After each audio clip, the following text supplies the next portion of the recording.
Lesson into chapter 3 Trigonometric function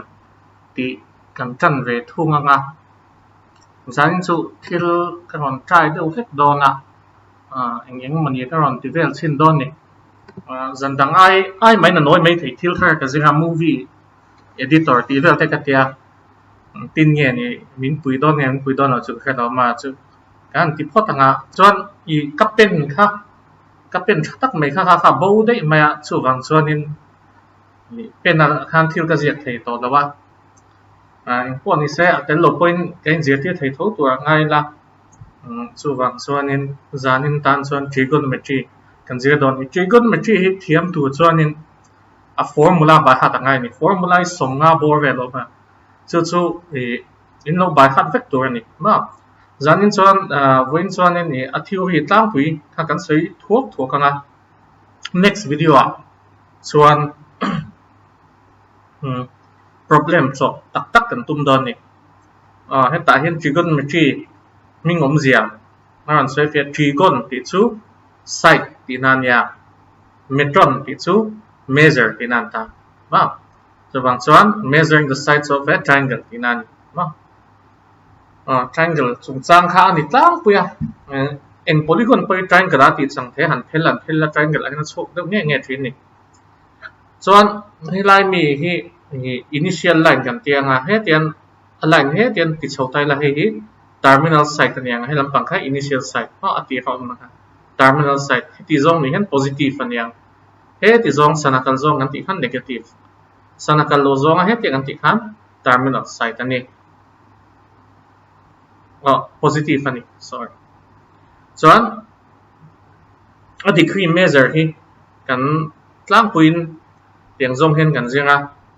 360 degree ni chuan ten a kual chhuak pa pa nga ya let le 180 ni chuan he ten lam he line na kala ma de tiang zong che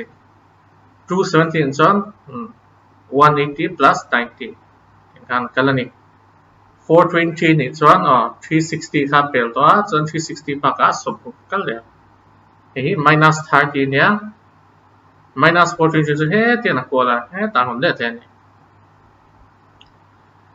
ti chuan kha degree kan ti dan ta tu na chuan in radian ti dan kan soi ve thunga radian om zia chu helai a radius sa che helai che hian a sei zong nei na ta se chu 1 radian kan tia ni chu wang chuan helai tanga hi ti kan calculate kan circumference of the circle che ton ta ni ma helai kan calculate la he tian kha wak ten kwa so khan ni 2 pi r ta ni ta chuan radius kha 1 ang in lo ngai tai la ton ta se chu wang chuan in hemi degree hi hemi pum pui kan kal kha 2 pi ni so 2 pi chu 360 degree ti na an upon pi chu 180 ni ti kan ni theta equal to L by R tin he radian 30 kan soi don ani chuan radian le real number te hi a bet the ni degree hi chu thei lawa degree hi chu somuk zel anga kal khan ta somuk hi paruk kan ta 666 alam 60 into 6 anta chu man lai babylon te sumeria ho vet kulai borvel na anon siam chua system ania ni ka chon paruk khan nga sang em ma so wang chuan in 360 ti khan kan ne sana te po 60 minutes te kan na ni ma he an mani ku chok wang pe khan ta ni somuk khan nga sang paruk te ma se kha mathematics sa chuan a buai thak em ani chu wang chuan radian mangin thil hi mathematics sa chuan kan ti thina radian ti khanin thil ti hi all sum thina ni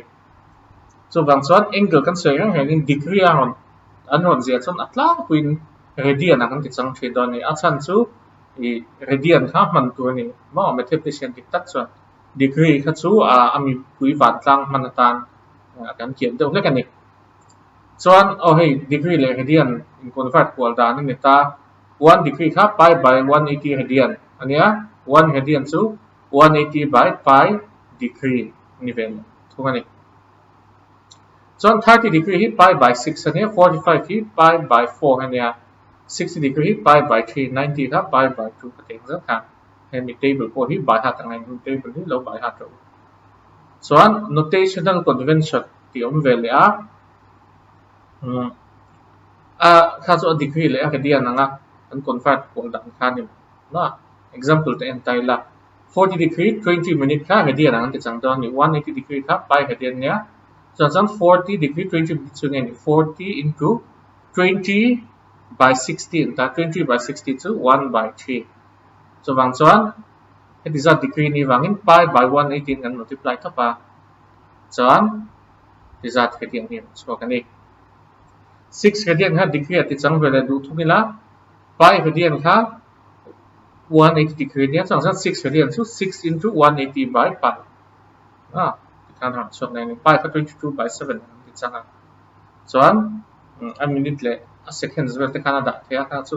in thiam thiam tho ka hengai thiam lo khan chu dor lo soi ula 60 at zel khan mai 60 at lakin a remainder zat ka kan ti chang le zela wa tena e 22 hengan divide chuan 3437 by 11 a chu kan wa 343 degree la kan te 7 by 11 ka 16 kan multiply le a a remain equation chu 38 an ta 38 and ta a remainder to 2 by 11 ta a remainder 2 nya no 11 no 2 by 11 ma chuan he 16 an kan multiply le chuan 10.90 vel chok don ni kha degree minute le second a kan ti chang da na ni find the radius of a circle theta equal to L by R you can mang me mass radius of a circle chuan theta equal L by R I kan L equal to theta khatan aman sukha R kha chwa R chu tikha rate a value ho kha da chuan a centimeter sat kan hum sok tan ngai total le ta hian in 60 degree tikha man thelu ni radian ti kan mang ni pi by 3 kan mang wang kan ta hian helaya radius sa thi kan song the ni radius ka chu degree mang son zon chwa the kawa radian man ngai the minute of a watch is 1.5 centimeter long how far does it move in 40 minutes 60 minutes a chuan minute kha voi khat kha kwal mana chu wang chuan 40 minutes a chuan 40 by 60 ta chu 2 by 3 dan 2 by 3 revolution so wang chuan theta chu 2 by 3 to 360 upon 4 pi by 3 radian so wang chuan at distance travel za chu theta equal to L by R khania R L by R to ta ta hen R he hom sawa L equal to R theta chuan akal thui zat kha kan multiply chok le mai ni exercise te dang te po oma heng hi chu dure nak tuk lampang ate po kan chokanga zamina ka en pui du chu atlam pui phang soi thok thokanga chuan kha bai kha dangai don ni chuan sin cos tan cos sec cosec ti hi in thiat vek to ka ringa sin cos tan cos sec cosec fellow kha in omem ho ka fellow kan hun lai chuan in tiang hian min hil thina ni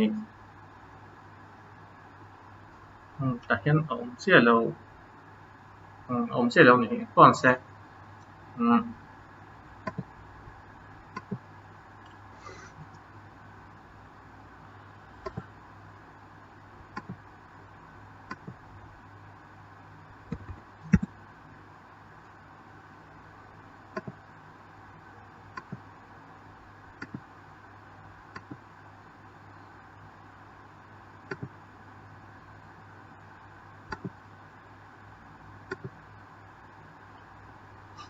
laptop hi chak tu tuk lawa khat chu thavia wa ma se nge ni games ken store ne blu ka virus te alut ni hian ka khia antivirus ka du mang si lo ka antivirus ka nei chuan ni ka game khel thei lo thri tok sia ka game khel du ho hi lui em ma a le tu ko hi to mang lo lom lawa kina virus lo na versionแต่พอมันสวกไม่เสียไงล่ะมันสวกคุณชวนแค่มึงกับแล็ปท็อปจุ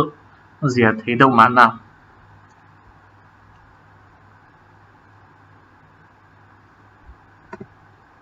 Người lâu quý hình không ạ.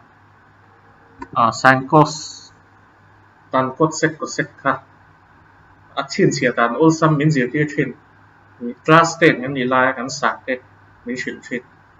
Chuyển về xong đón sâu đi.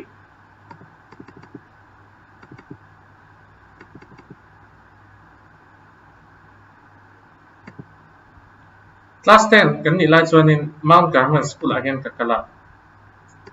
chuan chuta chuanin kan cook ani tain ka khia kan cook hi khathi oma chu pa hming chu pu be la nia chu pa hming choya an phua chunin ka khia an ni lo me thea chan chu Mizoram hum tanga te po khan lo ve me thea ti then chu pu bel hey hey hey hey bong quý bong quý hiện tiền này sin cos tan cos sec cosec ania pu bel hey hey hey hey bong quý tiếng ngắn xin xiên này sin chu nghe này p by h chân tan mu thiam này perpendicular by hypotenuse kha sin cos chu base by hypotenuse tan chu perpendicular by base sel khan p b là h khan này zia khan này khang với cái này sin cos tan cosec kha xin sẽ ula chan pu bel hey bong quý tiếng hey zia kha chuyện này tiếng hiền lâu zia kha ula vui ni kap in xin sẽ mà mang thầy nhìn thầy lâu mà Mizo trong ngắt ta hết tiền hàng ngân monic sẵn xếp đó cho Mizo hiện ngân thầy lâu tăng quý tụ lệ nắng mà đi po hàn soi ula vui ni vui thum về lên soi cho nên xin sẽ mà mang kia hai sao là khá akal dan ta này thì cho next là cho nên hiện table hiểm lại ta này sin cos tan table hi này ta choให้มีชิ้นเจกันเตียงby คู่แข่งเห็นdegree เลยไอ้ที่นั่น convert เข้าสู่อินเทียมทั้งตัวกันง่ายเฮ้ย0เนี่ยให้30 45 60และ19ค่าอินดูเลน convert อินดูเลน convert ลงเฮ้ยที่ดูพอที่อบายขาดเทียอันนี้เราpoint ให้เทียมสองเฮียนที่ส่วนกระถิ่น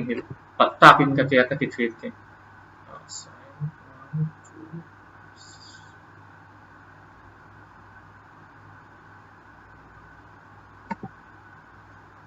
Kena tahian sin sẽ tahian 30 degree 45 60 19 and rock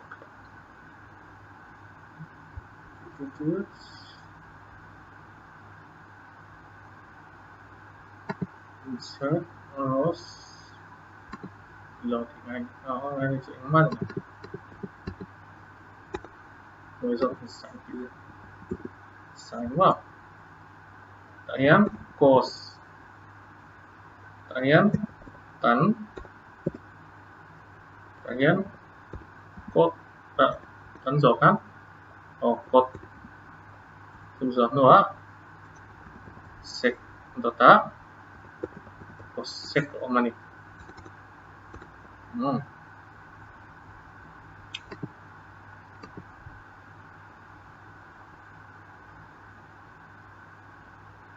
zero degree kan lo la tet lo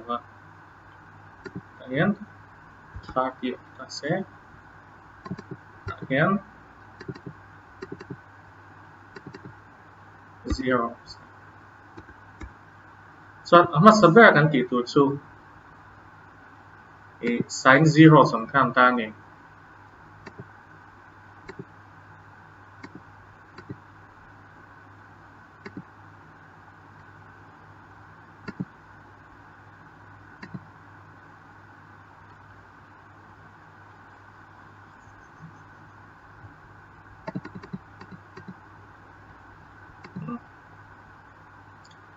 on ta sẽ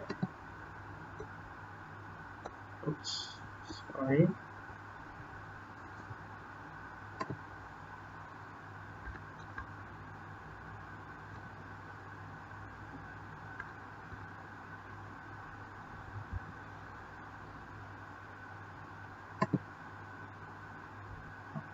đuổi anh này đâu lắm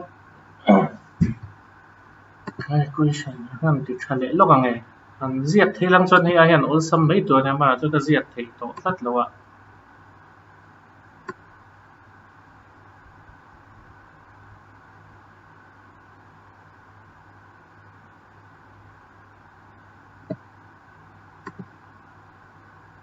ok tụi đi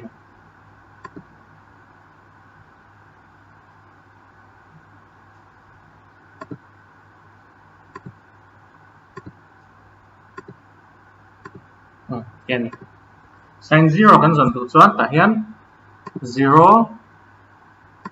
by 4 ang don ni ba sin 0 chu chuan hi chu engpo chunga 0 chuan a value chu 0 phutan chuan sin 30 kan dần tụ chuan a value ve thung tụ chu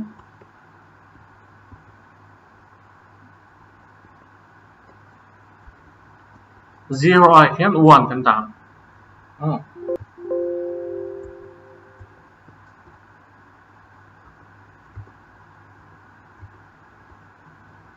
1 by 4 ta sẽ chung root 1 chu 1 mấy ta nuôi á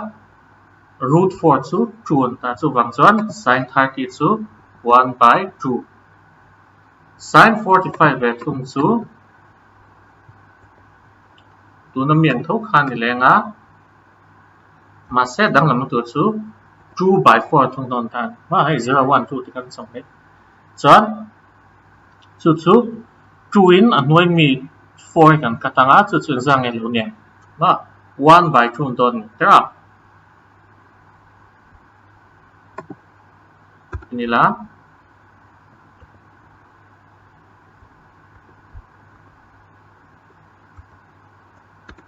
chuin kata chuan a chunga khan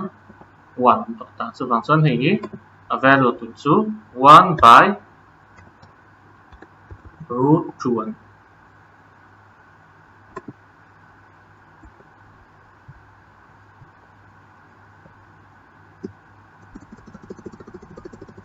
nó so với cái là nắng bán đi tan em làm một điều rất cả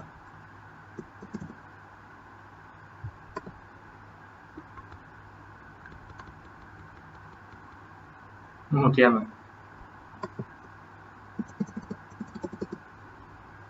việc căng thẳng tiếng Hoa lỗ nha cái gì chụp đến tôi cả video xem kiếm cái này em nói cho hàng dân tiếng Hàn nó được người thì này con sẽ chọn 60 cho này kan da ve thung ang 60 tan chuan 1 2 ni to 3 by 4 ang don ta 3 by root 4 chu ani dang tu chu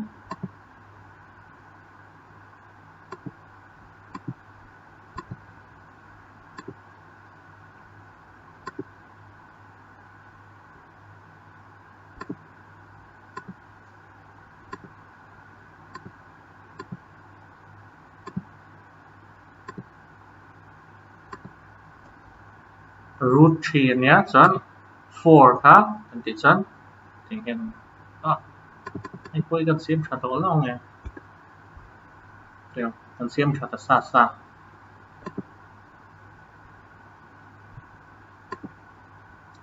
akal dan hi yu thiam rất thấu to thằng ai à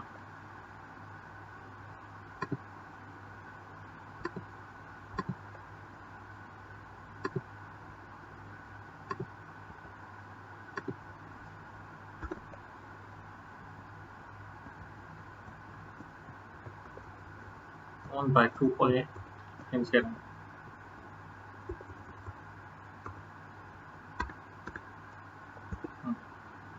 chuan 90 a chuan exam nge ni ve chu ang wa 1 2 ti to 3 zo chuan nge 4 ni me tra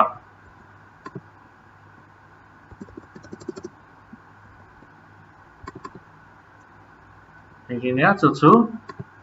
4 le 4 chun katanga root 1 so chu and 1 mai do ta and then sin 0 to 0 sin 30 to half sin 45 to 1 by root 2 sin 60 to root 3 by 2 sin 90 to 1 ani chuan cos in zon du chuan a letling zong chet han me a ha hi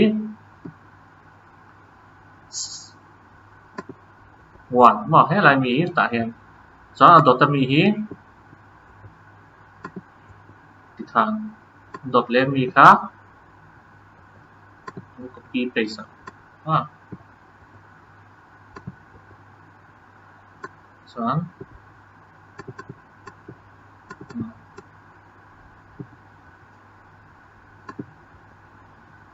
cái theo này line x sang chia chia ra này tiền chọn tan khá sin by cos này mấy ta chung mi tiền divide thang à 0 by 1 to 0 hi 1 by 2 divided by root 3 by 2 nhé hi còn số số 1 by root 3 còn số đó này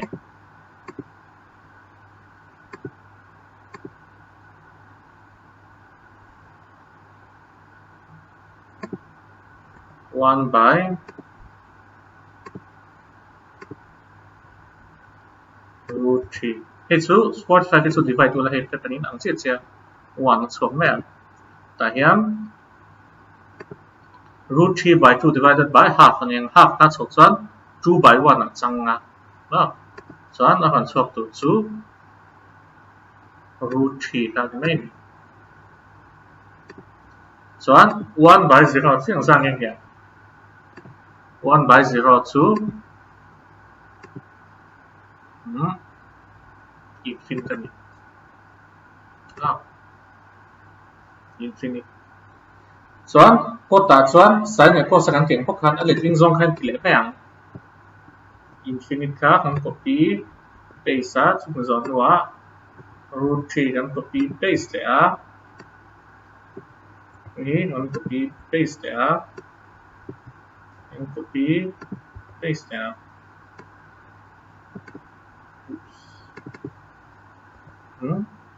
anh muốn đặt này second is what sec to 1 by cos and 1 by 1 to 1 and mấy ta so này root 3 by 2 ta hi chu anh đặt linh kan zia tu chuan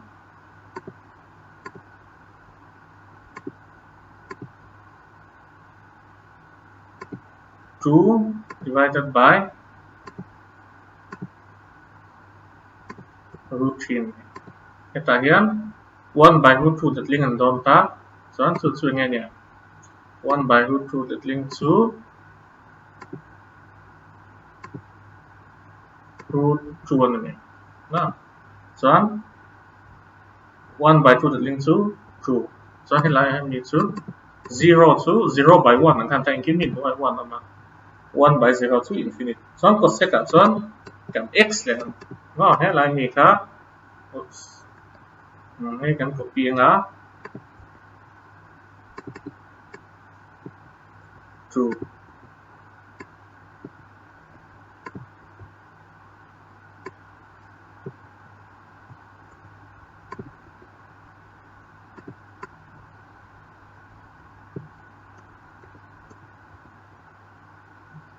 kan hem table kan xem mấy con này cái thêm là sin chết ha chút xuống ai này chút mà bài hát thế bài hát là đủ thứ sáng nè hay table đi voi nga logic chọc là tu na cái tiếng hiện theo abu là trang in sin in tiếng á sin cos tan cos sec in z kháng chum zon hoa 0 30 45 60 19 z nga đủ lệ 0 pi by 3 pi by 4 pi by pi by 6 sorry that pi by 3 so pi by 2 here so 0 by 4 root no root over 0 by 4 root over 1 by 2 root over 2 by 4 root over 3 by 2 no mình thấu hiện root 3 by 4 thì root over 4 by 4 so in let ling nga in divide ta ka tiếng giống tu ta steps so giống giống khác tí u la thì lâu diệt sanon nual raw kaka table kan ti dan tu chu ni a ba ha to sign on mai the in tan chuan in a fa ho yo in ti mai the ma chu bài hát lâu khá ăn luôn thì các xe tuổi này khá mi cái tang khan cái kia chú ba cái nắng đi bộ bài hát chú đại ri tắc tắc lâu chú ai cho nên hết tiệt mà nia dọn số về thì phim body travel phim này dọn article book cái này lên à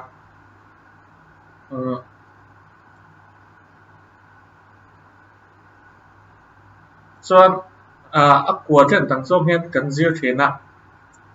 thì quadrant xin sẽ đạt ta này sa cái thì hiện trên trang là 0 trang 90 chín giống anh hay 90 trang 180 hay 180 trang 270 270 trang 360 ta hay first quadrant second quadrant third quadrant fourth quadrant not 90 degrees là bel ang kan mai so kami ya kan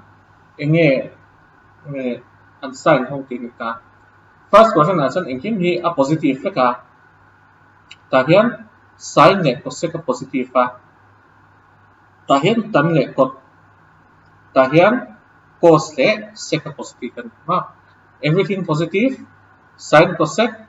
tan cot sec cos and sec kaka chin chia dan ani a domain le ring si vel chu in hriat sa vek tho khan ya chu wang chuan in soi thui lo han chiao line hriat thiam vek tho mai chu ka hin some function ho upload equal value ni khop mai if cos x equal to minus 3 by 5 lies in the third quadrant, find the values of other trigonometric functions. Cos x ka minus 3 by 5 again sec ka minus 5 by 3 ni kan ma sin square plus cos square equal to 1 hey up to pa formula ho zing kan tela by hat to ho zing chon cos ka 3 by 5 kan da chon sin su 16 by 25 kan ta ni chon sin square ta chon kan hu tanga 4 by 5 chok don ta ni third quadrant an mi wangin minus sin kan pe third quadrant an chon tan le cot che positive so wang chon cosec po khatikan mea tan chu sin by cos ne cot chu cos by sin kana chu chu thei mai ni example ho hi in lo chok lo manga masin chok pa in formula ho kha by hat vek po tangai ni o hela hian hei formula tle ma han pe approve ran pe approve chu chok do chong lo wa voi ni khatan ti ula in thian mai nga thian lo pon a poi chan lo a formula with by hat to o he formula 1 2 3 pe to 4 te 5 te 7 8 9 he formula zong hi by hat vek ngai ni formula hi tamang nga chu wang chuan in kan 12 kan zir la kan thian pai na ti dan chu cái diệt khá an ninh lúc cái này thiệt ba chú tú là cho IT bom bè to Mizo cho mấy thiên cái chuyện chập đấy cái này cái khi đã cho mất sập hiểm lúc diệt bị bóc mà sẽ khi mình dùng phát cho cái form là dễ hầu hết cái thêm thấy thôi lâu này thì đẳng các cái suy dễ là cái mà là cái computer game các hiện sẵn đấy cho thì các hệ reboot của Roblox cho ale khazir ning to lu tu khana formula zong song he aziat thape ka paper vai tak kha aziat non ne ba hat fe thei lo aning lu tu ka tang chan a thial to bani paper kama tinga ma se ti lo la formula ho hi tian o ma nang ni chu thial ngai ni tu khain ni lo wa ma ne thian pa ai chuan in fing tur ka ngai in han ba hat all sam mai nga application thang khang ta hian nakina kan ti dona application kan khoi ma khanin a formula ho hi in zia thla ka in lo by heart che ngai ni tamania formula ho hi formula ho kha a vai khan min te ka chan he equation solve tu ta ma heng zong hi kan solve vek don ma har sa lawa formula tlem thiam khan eng ki kha ol sam zung mai don na chu wang chuanin formula kha lo by heart ula hem chapter hi chuan hem chumi bak chu to lovin cafe miscellaneous exercise ti to o he heta point set thanom ni inline mi formula how bi ania chuan ni china 1 2 3 te in petla ho ko kha angan non le ta point hela hian a to pa hian thawe kan hi hela a to pa formula ho ho zong hi in lo by heart vek don nia page number 34 atanga 36 ang itsu kan ni zavain lo ti ula next video about chu formula man tak tak chu dat ti daw